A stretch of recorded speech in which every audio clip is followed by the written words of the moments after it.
ॐ सहनाववतु सहनौ भुनक्तु सह वीर्यं करवावहै तेजस्विनावधीतमस्तु मा विद्विषावहै। ओम शांति शांति शांति। हे ईश्वर, हम यह पठन पाठन आपको प्राप्त करने और कराने के लिए साधन के रूप में करने जा रहे हैं। इस कर्म को और इसके कर्म फल को भी आपको अर्पित करते हैं। ओम शांति शांति शांति। सबको सादर नमस्ते। हमारा वेदांत दर्शन का पाठ चल रहा है, जिसमें हम पढ़ रहे थे कि जो शब्द है वो कैसा है। कैसा है शब्द जी, बताओ। गुण है। कैसा गुण है? जो कि श्रोत्र से ग्रहण किया जाता है। ठीक है। तो संशय होता है कि शब्द द्रव्य है, गुण है कि कर्म है, क्योंकि शब्द के तुल्य जाति वाले गुण से भी इसकी समानता है। और जो अतुल्य जाति है, अतुल्य माने असमान। ठीक है, देखो, तुल्य माने समान। तो शब्द की समानता किससे होती है? गुणों से होती है। और असमानता किससे होती है? असमानता किससे होती है? द्रव्य और कर्म से। हाँ जी, सूत्र 22 में क्या पढ़े थे? शब्द के तुल्य जाति वाले और अतुल्य जाति वाले। तो तुल्य में क्या था? सूत्र 22 में क्या था? हाँ जी, सूत्र 22 में क्या था? हाँ, शब्द के तुल्य जाति वाले गुणों में और अतुल्य जाति वाले द्रव्य और कर्म विशेष धर्म का होना संयोजक और न होना देखा जाता है। तो ये तुल्य जाति वाला क्या है? गुण। तुल्य माने समान। शब्द की समानता किससे है? गुणों से है। और जो कहा अतुल्य जाति माने असमानता, वो किससे है? द्रव्य और कर्म से। तो इनमें अतुल्य जाति में माने द्रव्य गुण में विशेष धर्म का होना और न होना दोनों पाया जाता है। माने दोनों प्रकार की बातें हैं। गुण की बातें भी होती हैं और इसमें जो द्रव्य है उसकी बातें भी होती हैं। ठीक है, कुछ बातें द्रव्य और गुण की मिलती हैं और कुछ बातें कर्म की मिलती हैं। तो समस्या है कि भाई ये द्रव्य है, गुण है, कर्म क्या है, जान नहीं पड़ रहा है। ठीक है, तो इसका उत्तर आगे दिया जाएगा। तो कर्म, ये तो पहले तेईस में पढ़ा कि शब्द जो है द्रव्य नहीं है, ये तो स्पष्ट कर दिया। क्योंकि एक द्रव्य पर आश्रित होता है, इसलिए शब्द कार्य द्रव्य नहीं है। यहाँ तक हम पढ़े थे। अब सूत्र 24 पढ़ो। नापि कर्म अचक्षुषत्वात्। हाँ, अचक्षुषत्वात् प्रत्ययस्य। तो नापि कर्म, ये कर्म भी नहीं है कह रहा है। शब्द कर्म नहीं है। क्यों नहीं है? लिखो प्रश्न इसका। शब्द कर्म क्यों नहीं है? शब्द कर्म क्यों नहीं है? सूत्र 24 का प्रश्न। तो क्या कहा? न अपि कर्म अचाक्षुषत्वात् प्रत्ययस्य, ये उत्तर दिया सूत्र में। तो क्या उत्तर दे रहा है? सूत्र का अर्थ लिखिए। उत्तर 24 लिखिए। शब्द कर्म भी नहीं है। शब्द कर्म भी नहीं है क्योंकि शब्द का ज्ञान नेत्र से नहीं होता है। ठीक है जी, इतना लिखिए पहले, अब तक समझिए। नेत्र से नहीं होता है। नहीं होता है, इतना लिख लो। अब देखो इधर, यहाँ पर क्या कहा है, न पि कर्म अचाक्षुषत्वात्, कहा ना, ये चाक्षुष नहीं है, माने नेत्र से ये दिखता नहीं है। शब्द क्या है, नेत्र से दिखने वाला नहीं है, इसको अचाक्षुषत्वात् कहा। तो हमने लिखा शब्द का ज्ञान नेत्र से नहीं होता है, इसलिए शब्द का विषय जो है कर्म होना नहीं है। तो अचाक्षुषत्वात् प्रत्ययस्य, प्रत्यय माने ज्ञान। ठीक है, तो क्या लिखे सूत्र में, अर्थ में, शब्द कर्म भी नहीं है क्योंकि शब्द का ज्ञान नेत्र से नहीं होता है। ब्रैकेट में लिखो, जबकि कर्म का ज्ञान नेत्र से होता है, ये ब्रैकेट में, जबकि कर्म का ज्ञान नेत्र से होता है। ठीक बात है, ये ब्रैकेट बंद हो गया इतना। और लिखो,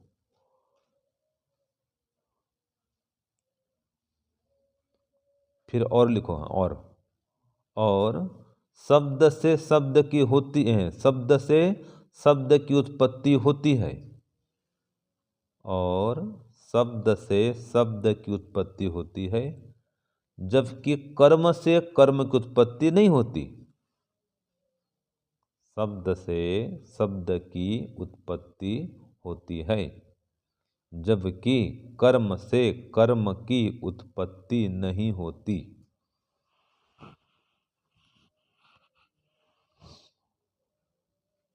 हो गया। इस प्रकार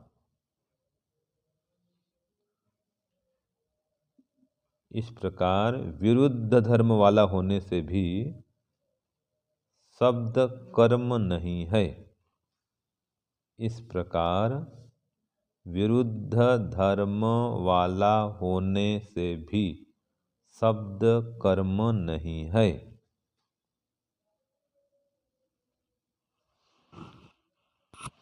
तो देखो, इसमें दो बातें, ये पूरा हो गया है ना।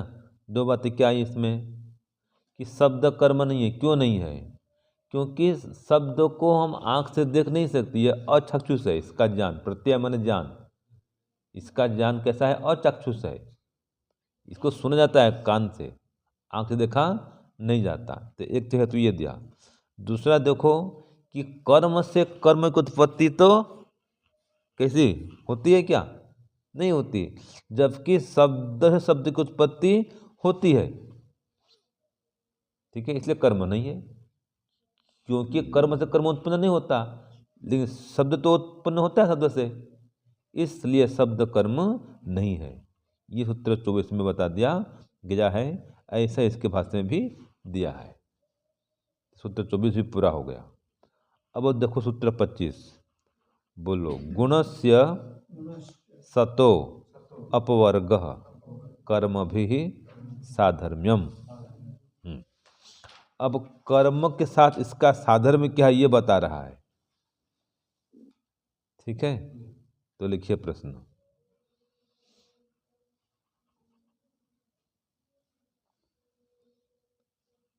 शब्द का कर्मों के साथ क्या साधर्म्य है। शब्द का कर्मों के साथ या कर्म के साथ क्या साधर्म्य है। ठीक है, कर्मों के साथ कर दो, बढ़िया है। शब्द का कर्मों के साथ क्या साधर्म्य है, ये प्रश्न 25।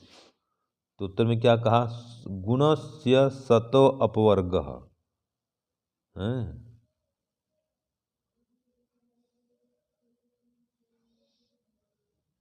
लिखो, उत्तर लिखिए। विद्यमान शब्द गुण के, विद्यमान शब्द गुण के गुण होते हुए भी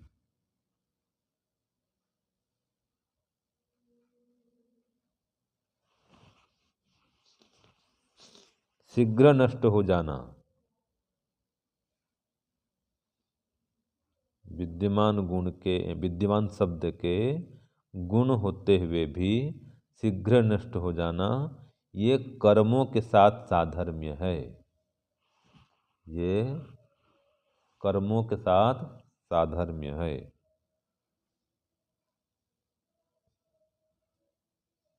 ठीक है जी, ये सूत्रार्थ पूरा हो गया 25 का। तो जो सूत्र में कहा है गुणस्य सतः, सतः मन होते हुए भी, तो ये जो शब्द है वो गुण होते हुए भी, क्या अर्थ इसका होगा? जो शब्द है वह गुण होते हुए भी अपवर्ग शीघ्र विनष्ट होता है। यहाँ पर अपवर्ग माने शीघ्र विनाश, लिख लो। अपवर्ग माने शीघ्र विनाश। तो शब्द जो है वो गुण होते हुए भी शीघ्र ही विनष्ट हो जाता है। ये है कर्म भी साधर्म्यम, ये कर्म के साथ में उसका साधर्म्य है। समझ में आ गया? विद्यमान शब्द के गुण होते हुए भी शीघ्र नष्ट हो जाना, ये क्या है? उसका कर्म के साथ में साधर्म्य है। ये तो भाष्य में दिया है। अपवर्ग मान दिया आशु विनाश, क्या दिया है? देखो भाष्य बाद देखना है इसका।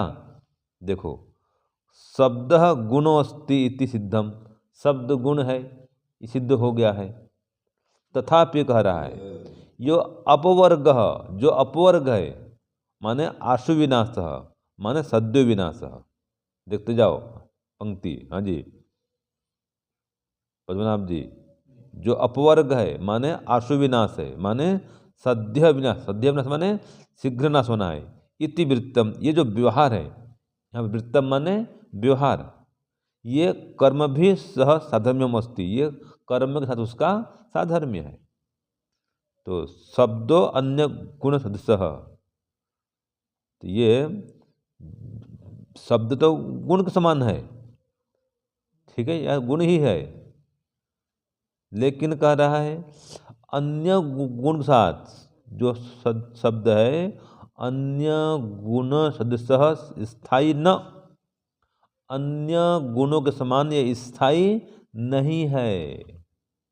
बाकी देखो बाकी गुण क्या था? स्थायी होता है। ये रूप गुण दिख रहा है, दिख रहा है आपको? रूप गुण स्थायी कि नहीं है? रूप रंग ये सब क्या है? गुण, स्थायी होता है। लेकिन शब्द गुण तो है लेकिन स्थायी नहीं है।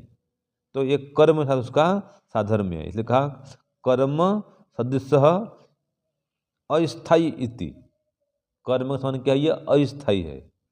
तो इति कर्म भी सह साधर्म्यम इतस्य, ये कर्म के साथ में उसका साधर्म्य है। क्या समझे जी पद्मनाभ जी? क्या समानता है? क्या समानता है? शीघ्र नष्ट होना, जो कर्म है वो शीघ्र नष्ट होता है, ये भी शीघ्र नष्ट होता है। बाकी जैसे अन्य गुण हैं वो तो टिकते हैं, स्थायी होते हैं इसकी तुलना में, और ये स्थायी नहीं है, क्षणिक है। शब्द कैसा है? क्षणिक है। ये कर्म साथ में उसकी समानता है। ठीक है, ये सूत्र कौन सा हो गया? 25 हो गया। अब देखो सूत्र 26, सतो लिंग अभावात, बोलो। ये सूत्र 26वां। तो लिखो, प्रश्न लिखिए इसका, शब्द अनित्य क्यों है? शब्द अनित्य क्यों है? अभी पढ़े थे ना कि शब्द शीघ्र ही नष्ट हो जाता है, तो अनित्य हुआ। तो अनित्य क्यों है, ये प्रश्न आया। तो इसका उत्तर दिया सत्तो लिंग अभावात। क्या उसका अर्थ हुआ? सूत्र 26 में क्या कहा? लिखो इसका हिंदी में, सत्तो लिंग अभावात क्या कह रहा है, लिखो इसको उत्तर ग्रुप में लिखो 26। उच्चारण से पूर्व और श्रवण के पश्चात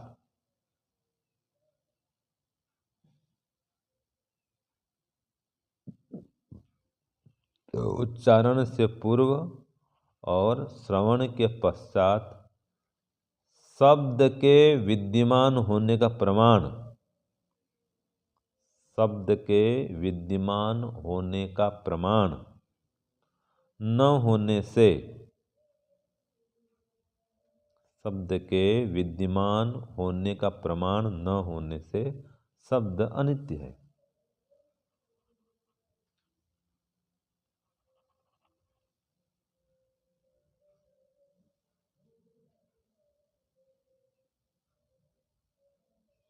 जैसे ताली बजाने से पूर्व,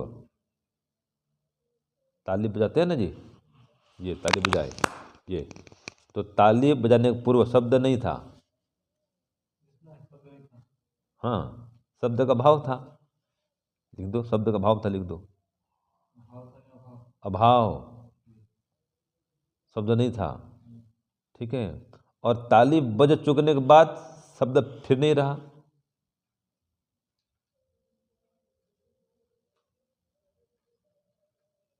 या ताली या उच्चारण भी कहते हैं, उच्चारण, सूत्र में लिख लिया ना उच्चारण। उच्चारण से पहले शब्द नहीं था। हम बोल रहे हैं ओम, तो ओम बोलने के बाद शब्द रहा क्या? नहीं रहा। और ओम बोलने के पहले शब्द रहा क्या? नहीं रहा।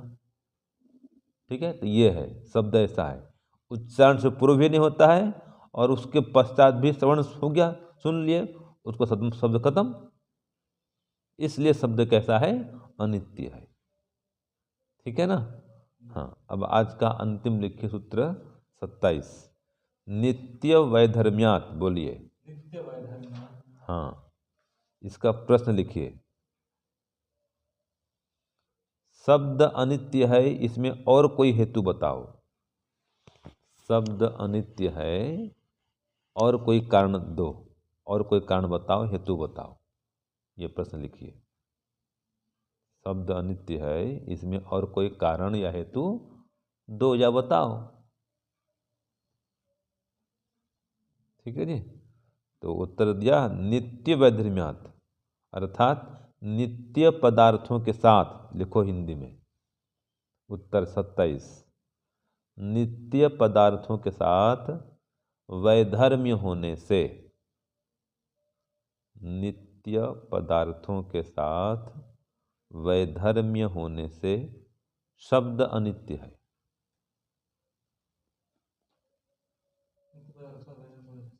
हाँ, नित्य पदार्थों के साथ वैधर्म्य होने से शब्द अनित्य है। बस नित्य वैधर्म्यात् इति सूत्र है। तो नित्य पदार्थ कौन कौन से? जो टिकने वाले हैं। आत्मा टिकता है, स्थायी है ना, नित्य है। तो वो तो नित्य है भाई, स्थायी है, स्थिर रहने वाला है, मरने वाला नहीं है आत्मा। तो नित्य पदार्थ के साथ इसका वैधर्म्य है, शब्द तो मरने वाला है। ऐसे ही शब्द जो है उत्पन्न होता है, जबकि आत्मा उत्पन्न नहीं होता। ठीक है, वैधर्म्य हुआ ना। तो जो नित्य पदार्थ होता है वो उत्पन्न नहीं होता है, और यह उत्पन्न होता है। ये इसका कैसा है? वैधर्म्य है। लिख सकते हैं उदाहरण के लिए, नित्य पदार्थ कभी उत्पन्न नहीं होते। लिख लो उदाहरण के लिए, जैसे कर दो, भाष्य में दिया है। जैसे कि उदाहरण हो जाएगा, सरल हो जाएगा। जैसे नित्य पदार्थ उत्पन्न नहीं होते और नष्ट भी नहीं होते। नित्य पदार्थ उत्पन्न नहीं होते और नष्ट भी नहीं होते। लिख लो, ये अच्छा है। जबकि शब्द उत्पन्न भी होता है और नष्ट भी होता है। जबकि शब्द उत्पन्न भी होता है और नष्ट भी होता है। ये नित्य पदार्थों के साथ इसकी, जबकि शब्द उत्पन्न होता है और नष्ट भी होता है जी, ये उसकी नित्य शब्दों के साथ वैधर्म्यता है। ये हो गया उदाहरण भी है, वैधर्म्यता है। नित्य पदार्थों साथ, नित्य पदार्थों साथ असमानता है, कर दो, समझने में सरलता होगी आपको। हो गया। तो यही बात भाष्य में दिया है, देखना भाष्य देख लो।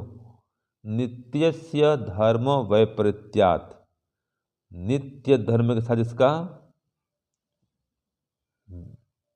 विपरीत गुण होने से, या उसके साथ इसकी विपरीतता होने से, वैधर्म्यता होने से, ये क्या है, नित्य पदार्थों से अलग है।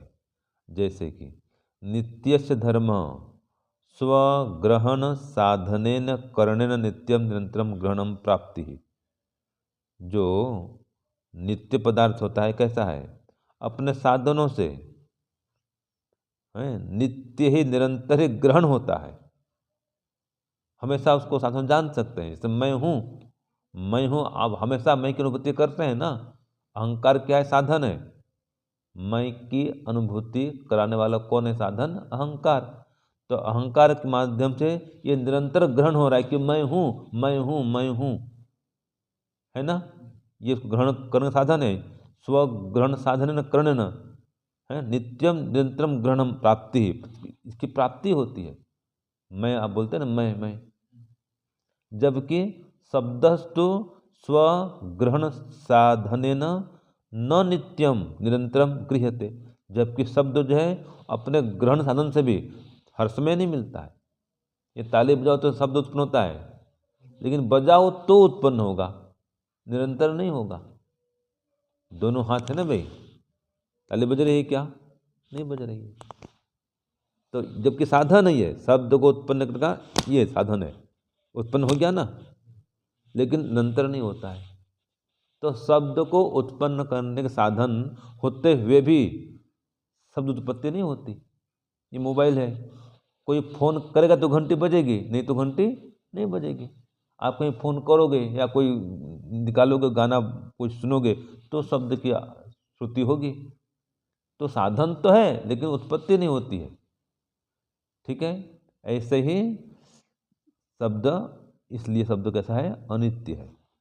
ये नित्य धर्मों से विरुद्ध धर्म वाला है। जबकि जो आत्मा है वो निरंतर गृह्यते, हर समय गृहित होता है। आत्मा हर समय, आप लगता है कि मैं हूँ, ये अनुभूति हर समय हो रही है ना कि मैं हूँ। कभी ऐसा होता है कि मैं नहीं हूँ, ऐसा होता है क्या? कभी एक समय ऐसा हुआ कि भाई मैं नहीं रहा, मैं नहीं हूँ, ऐसा होता है कभी? मैं हूँ कि लगातार हो रही है आपको। ये अहंकार है, वो अहंकार, अहम करोति, जो मैं का बोध कराता है, वो अहंकार है वो। तो साधन से आप जानते हैं कि मैं हूँ, जबकि शब्द उसके साधन होने पर भी निरंतर होता नहीं है। तो ये इसका जो है, ये नित्य पदार्थों साथ में वैधर्म्य होना है। ठीक है, सूत्र 27 भी पूरा हो गया। ओम शांति शांति शांति। सर्वेभ्यो नमः। सबको सादर नमस्ते।